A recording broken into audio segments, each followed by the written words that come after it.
Hi, and welcome everyone to this very first press conference here in Zurich. We are very pleased to be welcoming the English team. Translation will be available to all of you in English, French, and German. There is an app with instructions on the side for you as well. There's headphones on the table.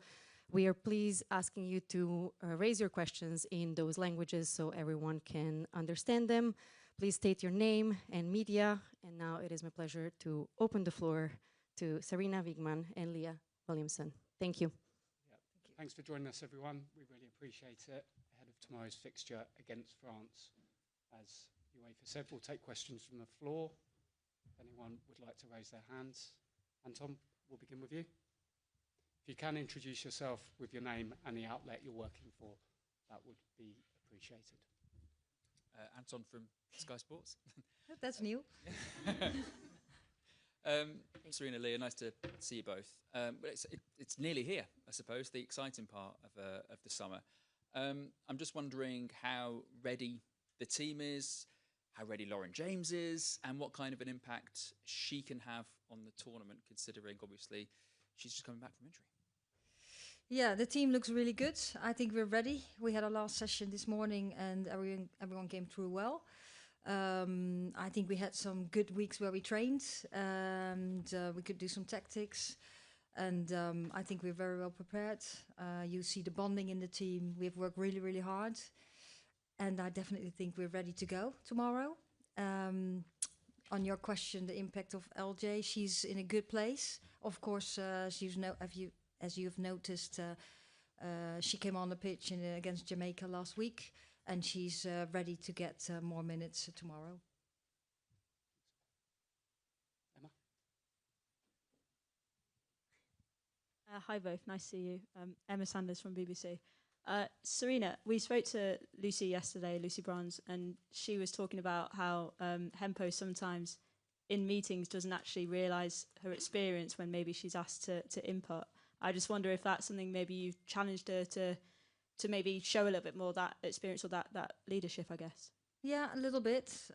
She's a very introvert person, but she does have an opinion, and we ask her a little bit more to give her opinion. And I think she's grown so much in football, but also as a person, and that's what we see too. Thank you. Go to the front, please. Hi, Serena. Hi, Leah. Leah, what do you like about playing with Alex, and how does she differ to Millie? I think Alex is an exceptional ball player. She sees things that, not many do. She's always at such a high performance. I think when you play next to somebody like Alex, she demands so much of herself and then naturally of you too. Her experience and everything about her. I mean, she's one of my best mates, so I have a good time playing. But she's also one of those players that you don't want to let down because her level is so consistently high. And how does she differ to Millie? To Millie, I think there's loads of differences in terms of. I think that mostly, obviously, the physicality of it. Millie is blessed in ways that people like me and Alex are probably not. And she has those strengths, and I think, we have to do talk in a different way, I suppose. And it's Ian's last tournament as well. How has he helped you as a person and as a player? I think his football brain. He works so hard, and he's a very tactical man. He's got a lot of ideas about football, and he always challenges me. Sometimes he knows he pushes me sometimes because I go to bite at him. But yeah, he's been a great person to have around the team, especially in the Euros 2022. I think we all appreciate him for the role that he played and have done ever since. Super. All the best for tomorrow. Thank you. Just go behind.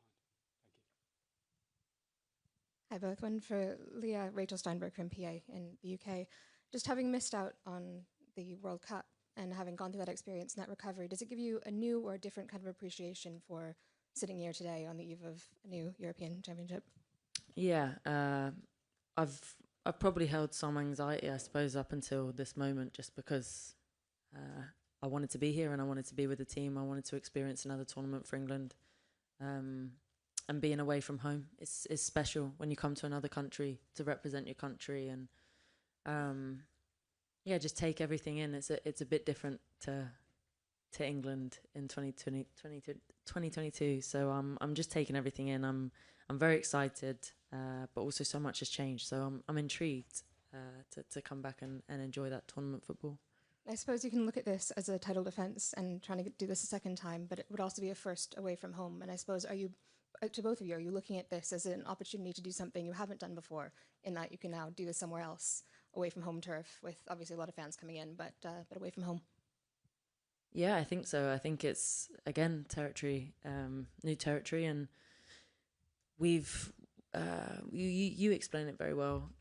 Not necessarily looking at it as a defence, but a new challenge and a new opportunity to do something new. So yeah, we take any challenge that comes our way, but it's more about focusing on the day to day, and that's always a dream. Every team in the tournament has a dream, but I suppose nobody really connects to it.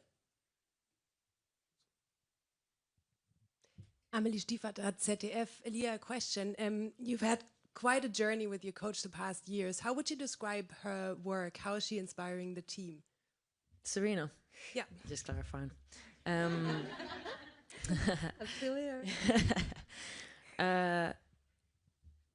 We've always said from the start, Serena is she's a winner. She doesn't like to lose. She wants to do things the right way. She's a good person. So it as a player, you want to respect the person that you play for, which we do, and you want somebody that's going to push you and challenge you. And I think we had some hard conversations over the last couple of years of different stages of, say from my personal experience where I was at, highs, lows, and always trying to get the most out of somebody. So I think first comes the respect for her as a human, as a coach, to know that somebody's done what they've done, and to have them on your team is comforting, to say the least. If you would like to ask a question, please clearly raise your hand. Yes, we'll go. Thank you, Paul Saff from UEFA. For Serena, you mentioned Millie Bright earlier, obviously a central defender that's normally there that is missing. Obviously for France, we've been so used to seeing Wendy Renard in defence for so many of these years. We've got a different central defence now. How much do you think that changes how France play, what challenge they pose to you, the fact that Wendy Renard is there, they have a different defence, different kind of lineup for this tournament? Yeah, I think they have played lately some games without her. She has not always been available. Of course, things have changed over time for them. And she's not in the team now. And yeah, I'm not in there. I don't have the context. And I was not there in their group or in their bubble. But what I see, like, she's an absolute legend. What I've seen, they have been trailblazers also with Le Sommer. They've been legends for France, for the women's game, and they've been trailblazers. And and they still are, even though they're not here. Hi, Serena. Hi, Leah. Kit from The Times. Serena, can I just check on LJ? Would she be fit enough to start the game potentially tomorrow? Would it still likely be a roll off the bench like it was against Jamaica? Well, I'm not going to give you the lineup, but she played 30 minutes last week, so she can play more than that. So I think that will say enough. Okay, thank you. Thank you, Kip. We'll take questions this side. We'll go to Luke with his. If you put your hand up, Luke. Thank you. Luke Edwards, Daily Telegraph. How do you feel about the pressure and the expectation? Because the Lionesses have done so well going right back to 2015, have reached the minimum of the semi-finals in every major tournament. How do you handle that expectation and that pressure? Well, actually, for me, it doesn't feel that different because it has always been there. High expectations, and we have high expectations for ourselves too. We just want to do really well, and yes, we know we're here, and we know exactly where we want to go to. But we bring it back to we have to be the best prepared. We have to have the best game plans, and if necessary, to be able to adapt to what we have in front of us. I think the team is in a very good place. They're really well bonded, and we have worked really hard, and we will keep working really hard in every single game and every single training session, and that's what you can control. So that's what we're going for starting tomorrow. Hi both, Tom from the Mirror. Leah, you've got a lot of teammates playing their first major tournament. What sort of advice have you given to them? How have you spoken to them about preparing them as someone who's been there and done it before? I think the game's changed a lot since the experienced members of the team played there first, like, you know, the whole landscape of women's football. So we have to take into account those things when we do speak to them. But I think it's given them as much freedom to enjoy the experience, but know that they're ready to perform and sort of make their mark on the pitch, and just trying to find that balance. I would never want anybody to come and be so anxious it consumed them, but at the same time we're here. You know, it's different. There's lots of shiny things when you come to a tournament and lots of experiences to be had, but ultimately the main focus is on the pitch. And I think based off of training, and I'm sure Serena agrees, everybody's focus is football first, which has been great, because I think sometimes with players that have never been to a tournament, this is probably me when I went to my first, you have to keep them in line a little bit because they get a bit distracted. But there's no fear of that with these guys. Thank you. Thanks, Tom. We'll take a question from the gentleman in the cap. Thank you. Bonsoir, Julien Froment pour la radio publique française Radio France. Une question pour vous, coach. Quel regard vous portez sur cette équipe de France qui est en train de changer de génération? On l'a dit, Wendy Renard n'est plus là, Eugénie Le Sommer n'est plus là non plus. Quel regard vous portez sur cette équipe de France? C'est bon? Non?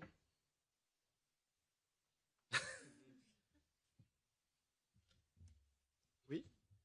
Il y a la traduction ou pas? Non? Ouais. Quel regard vous portez sur l'équipe de France?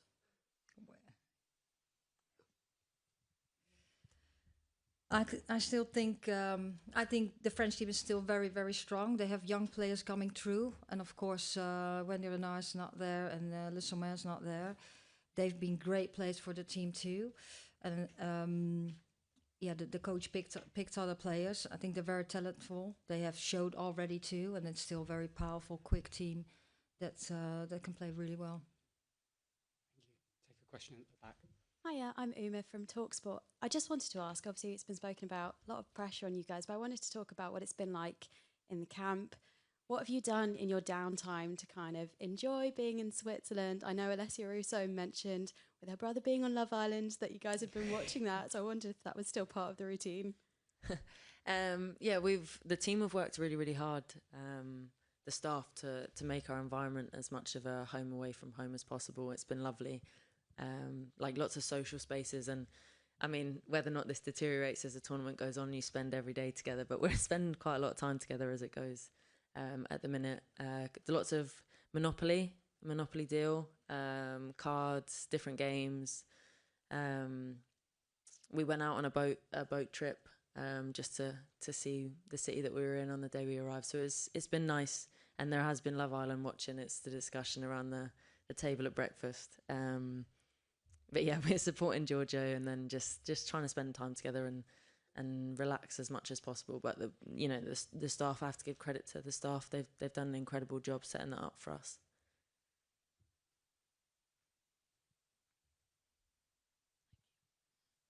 Hi Leah, it's Holly from The Mirror.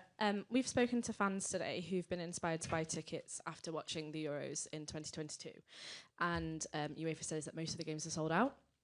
So I just wondered, obviously, does the roar of the fans, does it still give you a rush when you're on the pitch and when you first walk out, even though you're an experienced player? And how much does it help you, to spur you on to try and get those wins? Yeah, we were talking about the atmosphere at Leicester. It was a great atmosphere, and we could hear them, and it does make a difference, especially in certain games where it's tight. You want to hear them. You want to No, I suppose also you sort of you acknowledge the responsibility that you have when people come to watch you. You know, it's a nice pressure to carry in terms of people have come to support, so you give everything that you have for them. But yeah, it was difficult for family and friends to get tickets, which means England fans, I presume, have done their job well and secured them. So we're very excited to get in front of them, especially, you know, even in Australia, I was there to watch, and the English fans there to support. It was incredible. So we have good memories, and we always just want to respect that. I think when they look at us, they see a team that would give everything for them, and I think that's where, you know, they keep coming back for that reason, and I hope that continues. Thanks, Holly. Just in front of you, please. Oh, sorry. Thank you.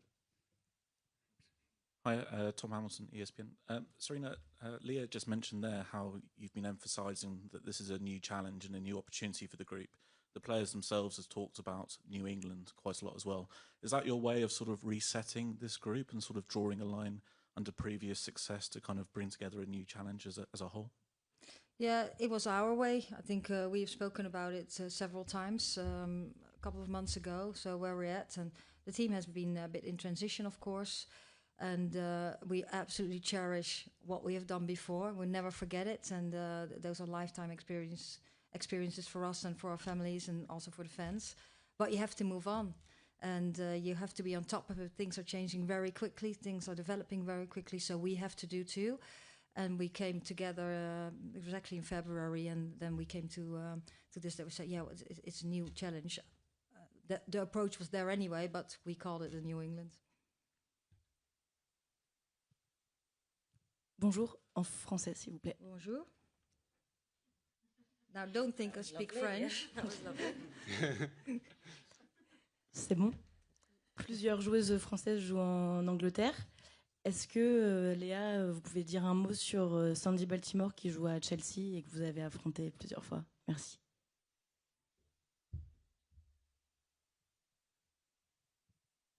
Yeah, I think I always liked Sandy as a player, watching her before she came to Chelsea, and I think obviously I don't know her as a person, but she's played a few different roles for Chelsea this year, and I think she's shown her versatility. I know that she's got an incredible shot on her, and she's a very skillful player. So yeah, I've enjoyed the challenge of playing up against her at Chelsea this year, and yeah, we'll see tomorrow. Any final questions? If not, we'll thank you for your time, and we'll see you tomorrow. Thank you very much. Thank you. See you tomorrow.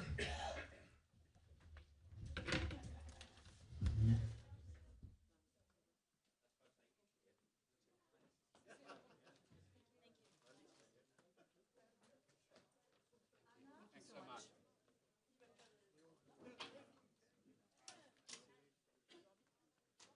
Sorry? It's okay. Dank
Hi, welcome and thank you for joining us for this second press conference of the day. We're very pleased to be welcoming Team France. Bienvenue. We have with us today Sakina Karachoui and Laurent Bonadé. And now, Laura, the floor is yours. Bonjour à tous, bonjour à toutes et bienvenue à la conférence de presse de l'équipe de France féminine pour ce premier match avant France-Angleterre avec Laurent Bonadei et Sakina Karchaoui. Merci de bien vous présenter avant votre première question qui sera déjà pour Siani. Yes, do they need a microphone? Yes, just here. Bonjour Sakina, bonjour Laurent. Siani Dalma pour l'équipe. Laurent, on a très envie d'avoir des nouvelles de Gridge. Est-ce qu'elle sera en mesure de jouer demain contre l'Angleterre? Merci. Malheureusement, Gridge ressent toujours une petite gêne à son mollet, donc on ne prendra pas de risque. La compétition ne fait que débuter et elle a besoin d'encore de soins spécifiques. Donc elle sera avec nous demain, mais pas sur le terrain, malheureusement pour elle et pour nous. Alice. Bonjour Laurent, est-ce qu'on peut juste avoir des détails sur ce qu'elle a exactement, si c'est une déchirure, le grade de sa lésion, etc. Merci. En fait, la semaine dernière, quand les examens ont été faits, les examens ont révélé aucune déchirure, ni de poche de sang collectée, ni de cloison d'aponévrose déchirée. Simplement, c'est une fatigue passagère, comme a pu avoir Amel. Pour Amel, ça s'est bien passé. Elle a pu se rétablir plus vite que Gridge. Voilà, on n'est pas des robots. Les corps humains, en fonction des blessures, réagissent différemment. Pour Gridge, il faut un tout petit peu plus de temps, mais je suis assez confiant sur le fait qu'elle puisse nous rejoindre rapidement. Cyril. Bonjour Laurent, Cyril Olives pour l'équipe. Bonjour. Tu as commencé ton chemin avec cette équipe de France, ce groupe, il y a à peu près 8 mois. Quel est aujourd'hui ton premier bilan et est-ce que l'équipe qui va débuter demain est celle qui te plaît et que tu avais dans un coin de la tête au début de ton mandat? Bon, disons que faire un bilan juste en ouverture d'une compétition, je ne sais pas si c'est approprié au moment. Je dirais simplement qu'on est sur un point d'étape. C'est vrai que le travail qui a été engagé depuis le mois d'octobre nous fait dire que les résultats sont bons puisqu'on a joué 12 matchs, on a marqué 30 buts, on est sur 8 victoires consécutives, on s'est brillamment qualifié pour les demi-finales de la Ligue des Nations. Et on a eu 2 matchs de préparation consistants avec la Belgique et notamment le Brésil qui nous a apporté une belle adversité en vue de ce championnat d'Europe. Donc on aborde le championnat avec une forme de confiance mais avec toujours beaucoup d'humilité. C'est pour ça qu'on a beaucoup travaillé sur ce mois de juin. C'est le maître mot que je dis depuis le début, c'est-à-dire de l'humilité et du travail pour faire en sorte que ce soit un groupe, un collectif et non pas une équipe comme suggéré dans la question. C'est-à-dire que dans mon esprit, toutes les joueuses qui font partie de ce groupe ont leur chance pour apporter leur pierre à l'édifice dans cette équipe. Et donc demain, il y aura 11 joueuses qui vont démarrer ce match-là, mais je peux déjà vous dire que celles qui vont démarrer le match contre le Pays de Galles seront différentes. Julien. Bonsoir coach et Sakina, une question pour vous deux. Ça commence fort par l'Angleterre, tenante du titre. Est-ce que c'est une bonne chose selon vous justement de débuter par ce qu'il y a peut-être de plus fort dans cette compétition avec notamment les Espagnols? Merci beaucoup. Bon, j'ai beaucoup parlé, alors je vais laisser Sakina s'exprimer. Non, déjà, on a hâte de commencer cette compétition et jouer contre l'Angleterre qui est tenante du titre, c'est quelque chose de grand aussi. Donc, on s'est préparé de la meilleure des façons pendant ces 3 semaines pour arriver en pleine bourre et c'est toujours bien de commencer avec une équipe comme ça. Donc, on a hâte d'être à demain. Oui, on rentre dans le vif du sujet. Il n'y a pas de round d'observation, donc on a dans notre groupe les 2 derniers vainqueurs des 2 derniers Euros avec la même coach qui a joué les 2 dernières finales de la Coupe du Monde, donc une très très bonne coach. C'est une référence dans le football féminin mondial Et donc, forcément, on est en position de challenger. J'ai vu qu'elle nous avait positionné en favori. C'est le jeu un petit peu du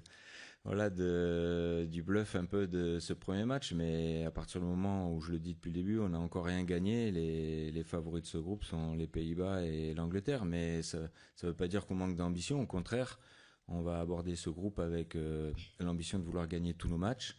Et je crois que si on parle de la France, de l'Angleterre et des Pays-Bas, il ne faut pas oublier ce Pays de Galles qui a fait 2 matchs nuls contre la Suède, qui est qualifié pour les demi-finales de la Ligue des Nations lors de cette phase de groupe de Ligue des Nations. Donc toutes les équipes sont à prendre en considération et chaque match va être des matchs relevés. Stéphane. Bonsoir Laurent, Stéphane Hyper, France Télévisions. Avant de prendre officiellement l'équipe en main cette saison, tu as fait un intérim à Newcastle la saison précédente parce que Hervé Renard a été suspendu. Une belle victoire contre l'Angleterre. Dans quelle mesure le fait d'avoir pris en main cette équipe pour un match a pu te donner envie d'aller plus loin justement avec cette équipe et peut-être te dire que tu avais les épaules pour le faire? Ouais, c'est bien de rappeler cet événement parce que c'était un très bon souvenir à Newcastle. C'était une victoire, je crois que l'Angleterre, en match qualifier, n'avait plus perdu à domicile depuis plus de 20 ans. Donc c'était une victoire retentissante. C'était notre 3e victoire dans le groupe. Pour l'occasion, je m'étais réellement positionné comme un adjoint qui assure l'intérim et pas comme un numéro 1, puisque j'avais pris en charge l'échauffement, j'étais resté en survêtement. Voilà, il fallait que je reste à ma place pour être fidèle et loyal vis-à-vis d'Hervé. Et en même temps, Hervé m'avait donné une certaine forme de liberté. Et vu que Sakina est là, c'était aussi l'occasion pour moi de faire jouer Sakina au milieu. Hervé m'avait dit, vas-y, mets-la au milieu, pourquoi pas, on essaye. Ça avait été un match d'ailleurs où on avait beaucoup couru, que ce soit les attaquantes, les milieux. On avait fait beaucoup d'efforts pour obtenir cette victoire. Et ça reste un très bon souvenir. Et pour l'Angleterre, de leur rappeler que la France est une équipe à prendre en considération. Bonjour, Arnaud Valadon, RMC. Question pour Sakina. Comment briser ce plafond des quarts de finale? Il y a du renouvellement dans cette équipe. On a parlé évidemment des absentes qui ne sont pas là. Est-ce que ça veut dire que c'est une nouvelle équipe de France, même s'il y a évidemment des joueuses qui sont là depuis longtemps, mais est-ce que ça rebat les cartes à la fois tactiquement, mais surtout peut-être dans l'équilibre du vestiaire avec peut-être des nouvelles voix un peu plus fortes de leaders? On peut penser à toi. C'est vrai qu'il y a eu énormément de changements au cours de cette année-là, mais on reste un groupe fort, ça reste l'équipe de France. Bien sûr, on a des responsabilités peut-être différentes à certains moments, mais tout le monde a un rôle à jouer dans cette équipe-là. On est toutes présentes les unes pour les autres. On est en train de construire un collectif fort. Ça s'est vu dans ces 3 semaines de préparation. Et bien sûr, on a travaillé sur tous les aspects. Maintenant, il y a une très belle compétition qui arrive et c'est à nous de montrer ce que l'équipe de France a dans le ventre. Hi, I'm sorry for the question in English, by the way. Lauren, I'm just wondering, if you managed to beat England at a major tournament, what would that say about the progression of your team? And how difficult are England to prepare for? Because you don't know if Lauren James is going to play fully or not. In this team, there are many famous players. You have James, but also Risso, a good striker in the front. And you have also Walsh in the middle, in the midfield. She can organize very well the teams. And many players like Park, Mead, or Toon, they can take the deep. And Stanway also, she can kick on the goal from far outside from the box. So we have to be focused on the opponent, but my philosophy of the game is also to be focused on our games, our philosophy, and how we have to manage the players, the team to win the game.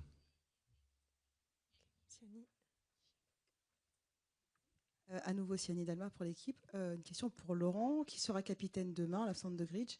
Et Sakina, c'est ton 3e Euro, si je ne me trompe pas. Qu'est-ce que tu ressens personnellement et voilà, avant de disputer cette compétition, comment tu te sens et puis quels souvenirs tu gardes de tes Euros précédents? Déjà, ça montre aussi le parcours fait jusqu'à là. on prend de l'expérience, bien évidemment. J'ai commencé, je pense, le premier Euro, j'avais 20 ans. Donc 9 ans après, on est encore ici. Donc c'est que le travail est là, le travail est présent et c'est toujours un plaisir de représenter l'équipe de France avec des groupes différents, des coachs différents. Mais aujourd'hui, je suis prête pour commencer une nouvelle étape de ma carrière et avec des responsabilités différentes. C'est vrai, quand on arrive, on est plus jeune, on regarde comment les anciennes font. Et maintenant, c'est à nous de transmettre ça à la nouvelle génération. Donc c'est toujours un plaisir d'être ici et on va se donner à fond. Et je me donnerai en tout cas à 1000% pour cette équipe de France et je tricherai jamais. Concernant le brassard, j'ai évoqué déjà le fait que Gridge est capitaine de cette équipe. Elle a 3 suppléantes et dans mon esprit, il n'y a pas d'ordre de hiérarchie, que ce soit entre Grace, Sakina ou Sandy. Elles font partie d'un groupe de 9 joueuses responsables qui relayent les informations à la fois administratives avec la hiérarchie, mais aussi techniques avec le staff. Et donc, je prendrai ma décision demain pour savoir qui sera capitaine sur le match de demain. Alice, une question pour Sakina. Qu'est-ce que le forfait de Gridge va impliquer quoi pour toi dans le groupe? Est-ce que c'est une grosse perte? Voilà. Comment vous gérez ça, vous? Merci. Ben, Gridge, c'est quelqu'un de très important dans le groupe, de par son lead déjà. Elle est capitaine de cette équipe-là. Même si elle ne commence pas le match, elle sera présente avec nous. Elle a toujours les bons mots à nous transmettre. Mais aujourd'hui, on a aussi un groupe fort et on peut se baser sur toutes les joueuses.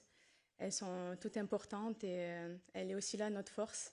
C'est que personne n'est remplaçable et il y a les jeunes qui peuvent prendre le lead aussi. Donc c'est un bon point pour nous. Anna Caro pour Flashcore, une question pour Sakina. La dernière fois que du coup tu as joué contre l'Angleterre, c'était au milieu de terrain. Ton premier match, c'était un bon souvenir pour toi parce que tu avais fait un gros match. Déjà, est-ce que tu t'attends à peu près au même match que ce match-là à Newcastle? Et une question sur l'ambiance, parce qu'on s'attend à ce qu'il y ait davantage de supporters anglais que de supporters français.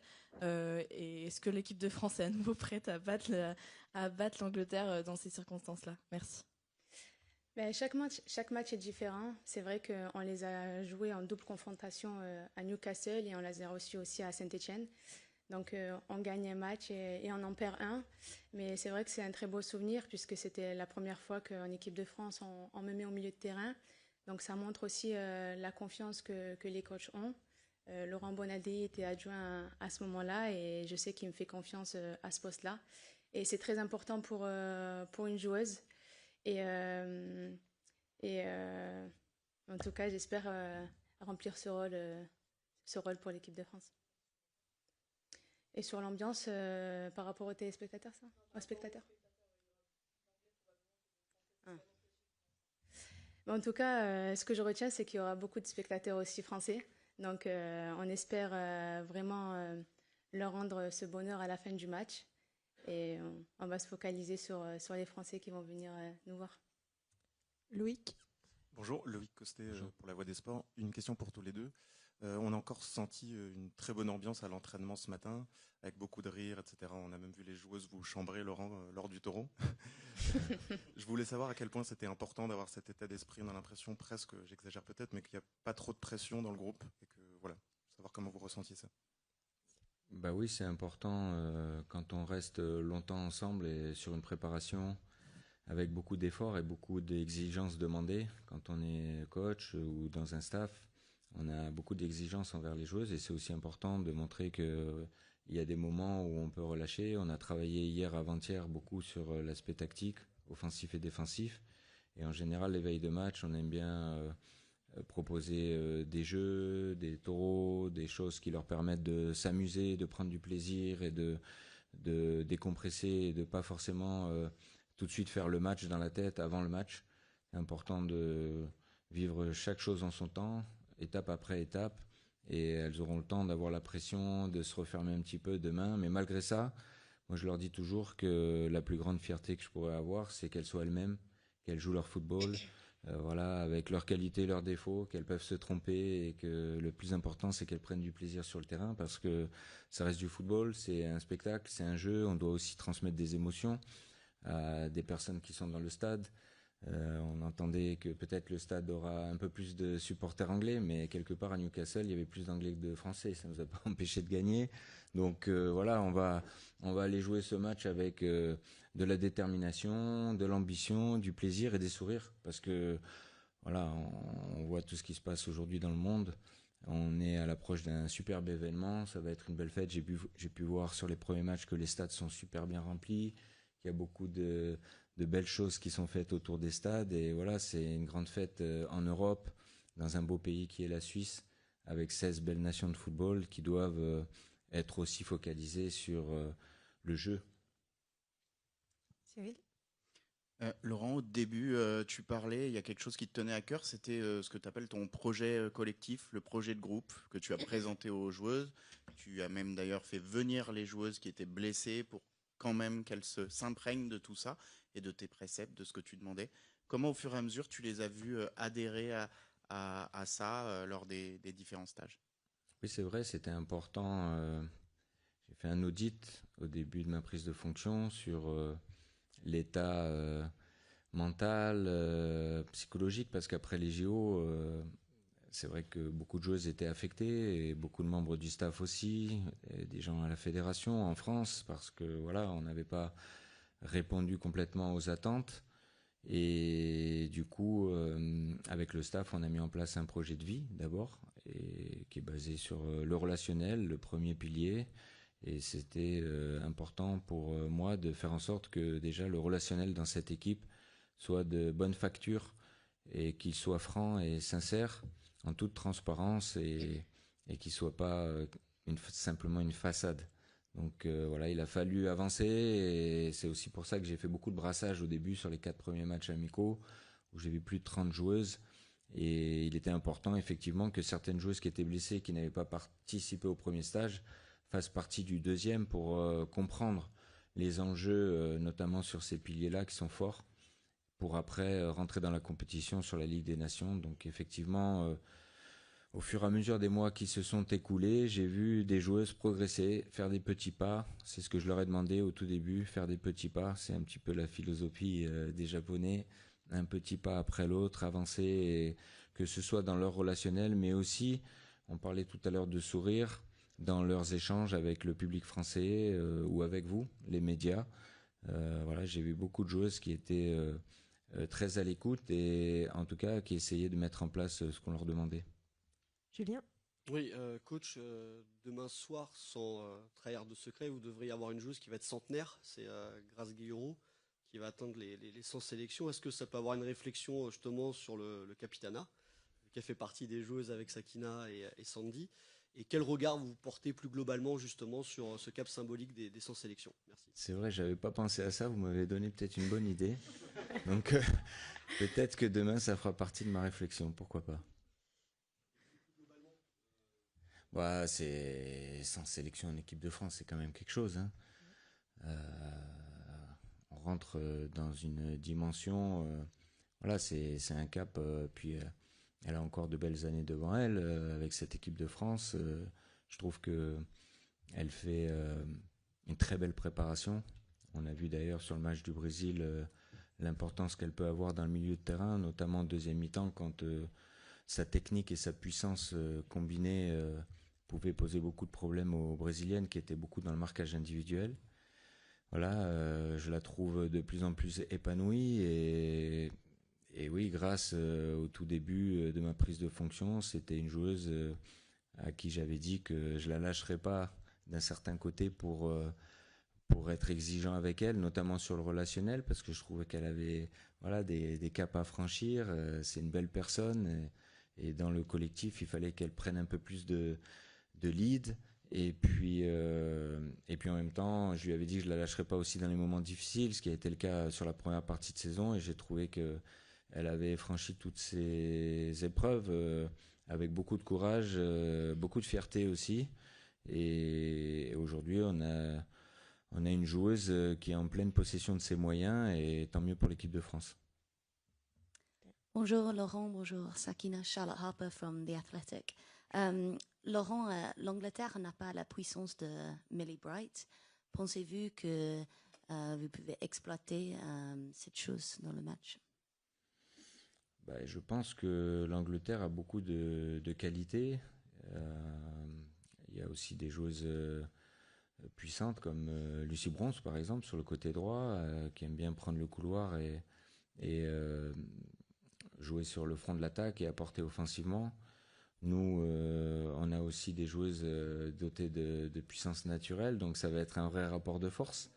Il y a un match qui peut se jouer effectivement sur l'impact et sur les efforts à haute intensité. Je pense qu'il y a beaucoup de progrès dans le football féminin dans ce domaine-là. On voit maintenant des matchs vraiment engagés. J'ai pu assister à la finale de la Ligue des Champions entre Barcelone et Arsenal et on a pu voir qu'Arsenal, sur cette fin de Ligue des Champions, que ce soit contre le Real à domicile, contre Lyon et en finale contre Barcelone, des joueuses vraiment en capacité de reproduire des efforts à haute intensité. Donc demain, ce sera un match à haute intensité avec deux équipes qui sont en mesure de s'affronter dans ce domaine-là. C'est pour ça que j'ai souhaité avoir un match contre le Brésil, parce que le Brésil est une équipe qui justement nous permet d'avoir une adversité dans ce domaine-là.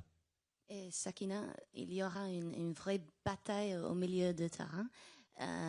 C'est là où vous pouvez penser que vous pouvez gagner le match au milieu de terrain? Nous, notre objectif, c'est de monter en puissance. Et c'est vrai que notre milieu de terrain monte aussi en puissance. C'est une équipe qui va être redoutable. Elles sont assez fortes à chaque ligne.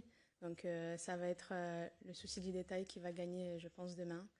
C'est une équipe très athlétique qui nous ressemble aussi énormément. Et on sait ce que demain nous attend et on va essayer d'arriver avec la plus bonne détermination. Adrian Durham, TalkSport. Lauren, your English is very good, so would you please answer another one in English?